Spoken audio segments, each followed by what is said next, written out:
सलाम करता हूं कि इतने मसाइब और मुश्किलात के बावजूद भी अल्लाह ने उनको साबित कदम रखा और वो बड़ी सब्र और हिम्मत के। अस्सलाम वालेकुम दोस्तों, we are back in reaction video service. मेरा नाम है उस्मान कुरैशी और मेरा नाम है जयामानी। तो भाई, कैसे हैं आज आप की सब? वीडियो बहुत ज़बरदस्त होने वाली है। साहब स्पीच ऑन अतीक अहमद सन, और बहुत ही बड़ा इंसिडेंस हुआ है। आई होप आप लोगों को वीडियो अच्छी लगेगी हाँ, बिल्कुल डेफिनेटली। तो ऐसा ही पहले है। काम करते हैं, वीडियो स्टार्ट करते बातों को बगीचों बाद 3 2 1 प्ले।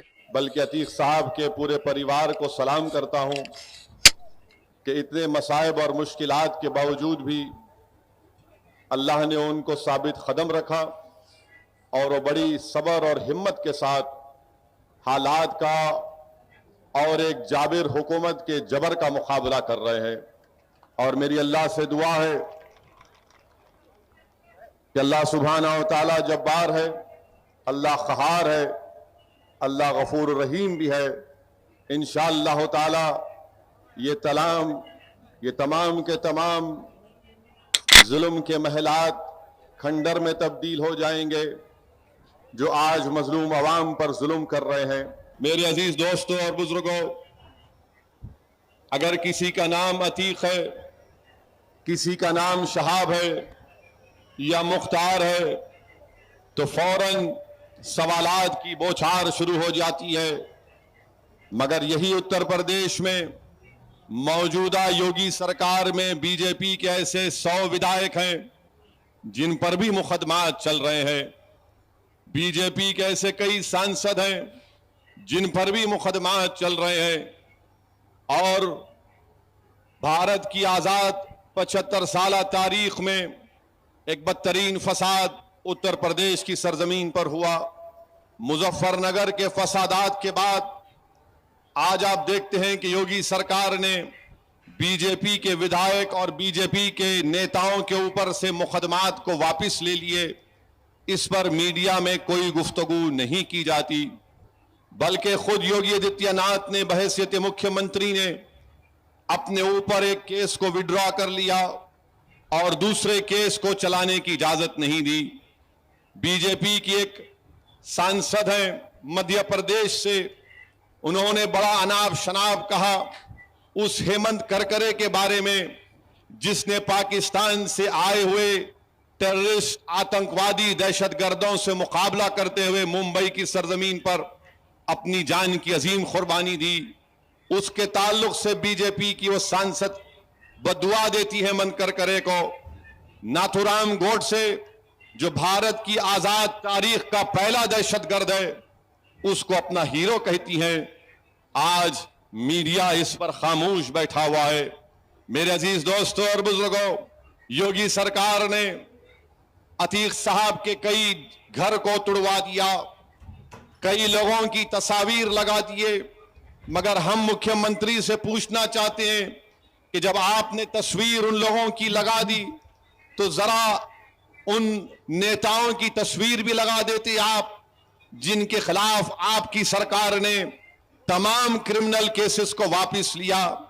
आप उन लोगों की भी तस्वीर लगा देते जिन्होंने मुजफ्फरनगर के फसादात पर के सिलसिले में उन पर बहुत बड़े बड़े इल्जामात मुकदमात आयद किए थे।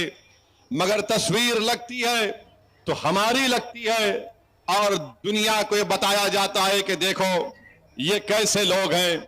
मेरे अजीज दोस्तों और बुजुर्गों, याद रखिए कि भारत की सियासत में एक तल्ख हकीकत है कि जिस समाज के पास उसका नेता होगा उस समाज के मसाइल को हल किया जाएगा। जिस समाज के पास उसका नेता नहीं होगा उस समाज को ना उसका हिस्सा मिलेगा, ना उसकी आवाज को सुना जाएगा, ना उसकी तकालीफ को समझा जाएगा, ना उसके मसाइल को हल किया जाएगा। आज असदुद्दीन ओवैसी आपके दरमियान में इसीलिए आया है कि अब की बार हमको अपना हिस्सा लेना है, हमको अपना मुकाम लेना है। और याद रखिए कि मेरी तकारीर को सुनकर जज्बात में आके नारे लगाने से आपको अपना हक नहीं मिल जाएगा। आपको अपना हक उस वक्त मिलेगा जिस तरह यादवों ने मिलकर अखिलेश को अपना नेता माना, जिस तरह हमारे दलित भाइयों ने, खास तौर से हमारे जाटव भाई और बहनों ने मायावती को अपना नेता माना, जिस तरह उत्तर प्रदेश में ठाकुर योगी आदित्यनाथ को अपना नेता मानते हैं, जिस तरह कुर्मी बरादरी के लोग अनुप्रिया पाटिल को अपना नेता मानते हैं, जिस तरह आगरा के बाघेल समाज के लोग बाघेल साहब को अपना नेता मानते हैं, जिस तरह से निषाद के लोग अपनी पार्टी बनाकर अपनी पार्टी से वाबस्ता हो जाते हैं, जिस तरह के हमारे ब्राह्मण समाज के लोग, हमारे ये लोग नरेंद्र मोदी को या फिर अदर जो बैकवर्ड क्लास के लोग हैं, ये मोदी को अपना लीडर मानते हैं। मैं आपको ये बात बताने आया हूं, उत्तर प्रदेश में मुस्लिम अकलियत की कोई आवाज नहीं, मुस्लिम अकलियत के वोटों की कोई अहमियत नहीं है, मुस्लिम अकलियत को उनका हिस्सा नहीं मिलता, मुस्लिम अकलियत का कोई नेता नहीं है। मेरे अजीज दोस्तों और बुजुर्गों, ये हालात को आपको तब्दील करना है। याद रखो, कोई आसमान से उतर कर नहीं आएगा, कोई नीचे जमीन से निकल कर नहीं आएगा, बल्कि आपको इन हालात को तब्दील करना है। अल्लाह ने कुरान में फरमा दिया कि अल्लाह उन्हीं लोगों के हालात को तब्दील करता है जो अपने आप को तब्दील करना चाहते हैं। अगर आप तब्दील करना चाहते हैं, अगर आप एक करवट लेंगे, तो मुझे यकीन है कि इंशाअल्लाह ताला उत्तर प्रदेश में एक इनकलाब बर्पा होगा। और मैं आपसे वादा कर रहा हूं,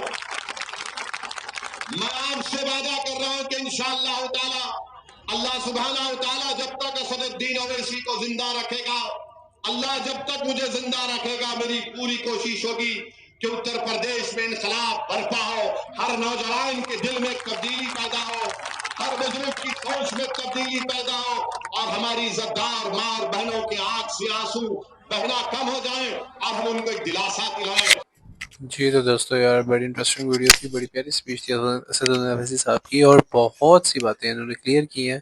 और डेफिनेटली अगर अतीक साहब की फैमिली की बात करें तो बड़ी जद्दोजहद उनकी, बड़ी एक कह सकते हैं ना कि बहुत ही उनकी एक पावर थी और बहुत मेहनत उनकी चल रही है, और अपने ख़ानदान को लेकर उनके घरों को ख़त्म कर दिया उन्होंने, बुलडोज़र चला दिए और बड़े से बड़े नुकसान कर दिए उनके, मतलब उनके बच्चों को मार दिया। ठीक है, अतीक अहमद साहब को डेफिनेटली मार दिया, तो पीछे क्या रह गया? ठीक है, फिर अब उनकी फैमिली के जो सदस्य रह गए हैं, अब उनके पीछे पड़े हुए, जैसे उनकी बेटियां हैं, उनकी माएँ हैं, उनकी भाभियां वगैरह। बिल्कुल पूरी फैमिली के पीछे पड़ेंगे, क्यों नहीं पड़ेंगे भाई, वो तो ख़त्म करना चाह रहे हैं इनको जड़ से। अच्छा, आपने ये नोट किया उस्मान कि इन्होंने जो ली है ना मौत, वो जामे शहादत की ली है।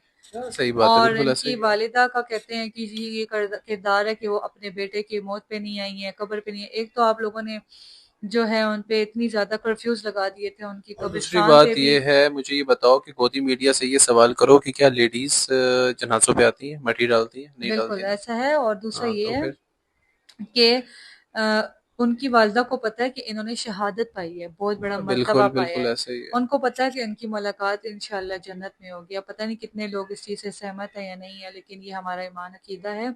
दूसरी बात यह है कि जो सा इनके घरों को, कितने घरों को इनके तबाह किया गया है, और अतीक अहमद के घर को तबाह किया, उनको मारा, उनके बेटों को मारा। बाकी 5 बेटे थे, उनमें से 3 बेटों का 2 बेटों का एनकाउंटर किया और एक को एक्सीडेंट का नाम देके उसे भी मार डाला, और बाकी 2 रह गए। और वही बात है आपकी कि इनकी भाभियां, आगे खानदान, और आगे पता नहीं उनका क्या होगा, लेकिन फिर भी हक और सच की आवाज़ इनकी बिल्कुल बंद नहीं होगी। इस तरह के हज़ारों निकलेंगे अतीक अहमद, इस तरह के हज़ारों उनके बेटों जैसे निकलेंगे, किस-किस को मारेंगे? बिल्कुल मार ऐसा के ही है, दिखाएँ ना मैं बस, बिल्कुल यही आपकी बात बात से है। भी एग्री करता हूँ। और यहाँ पर वो एक पाकिस्तान के जैसे पीपल पार्टी है, बहुत फेमस है, ठीक है, उनका एक बड़ा ज़बरदस्त एक हुँ। छोटा सा नारा है, वो कहते हैं याद आ गया। तुम कितने भुट्टो मारोगे, हर हर घर घर से से भुट्टो भुट्टो निकलेगा, निकलेगा। और ठीक ऐसा है, ही उनको भी तो ऐसे ही मारा और गया है। भुट्टो हमारे एक ऐसे लीडर थे ना कि वाकई बहुत ही अच्छे इंसान थे, उनको भी ऐसे और ही उनको धोखे भी से ऐसे मारा धोखे गया। से मार दिया गया था। तो उनकी ये आगे उनके बेटी को, बयान थे, उन्होंने कहा था कितने भुट्टो मारोगे, हर घर और से निकल रहा निकलेगा, है, हर और घर निकल से रहा है, भुट्टो बिल्कुल निकल रहा है, निकला है। और हर कोई निकल रहा है, और इसी बिल्कुल तरह ऐसे ही। निकलते इसी रहेंगे। तरह जिस तरह आप शहाबुद्दीन साहब की हम बात करें, बिल्कुल, मेरे ऐसा मोस्ट है। फेवरेट थे, ठीक है, उन जैसा एक इंसान मैं कहता हूँ मैंने अपनी लाइफ में बिल्कुल नहीं नहीं देखा। देखा मैंने इतना खुद। जबरदस्त इंसान, जिसने, मैं कहता हूँ कि जोया वो गरीबों का मसीहा था। अब मुख्तार अंसारी की बात करें यार, वो ही भी। वाज अ ग्रेट इंसान यार, मतलब मैं उनकी इतनी रिस्पेक्ट करता हूँ ना, बहुत अच्छे इंसान थे। और अतीक अहमद साहब के बारे में तो जितनी तारीफ बिल्कुल, की जाए सच में काम है। सो व्यूअर्स, मिलते हैं इंशाल्लाह नेक्स्ट वीडियो। अपना बहुत ख्याल रखिएगा, अपनी रेकमेंड में लाजमी छोड़ा करें। बिल्कुल, और मिलेंगे सब्सक्राइब इंशाल्लाह किए नेक्स्ट बगैर वीडियो बिल्कुल में। मत जाना। सब्सक्राइब किए बिना वाकई बिल्कुल मत मत जाया करें, जाइएगा। क्योंकि ये चैनल फ्री ऑफ कास्ट है। Stay with us. अल्लाह हाफिज़।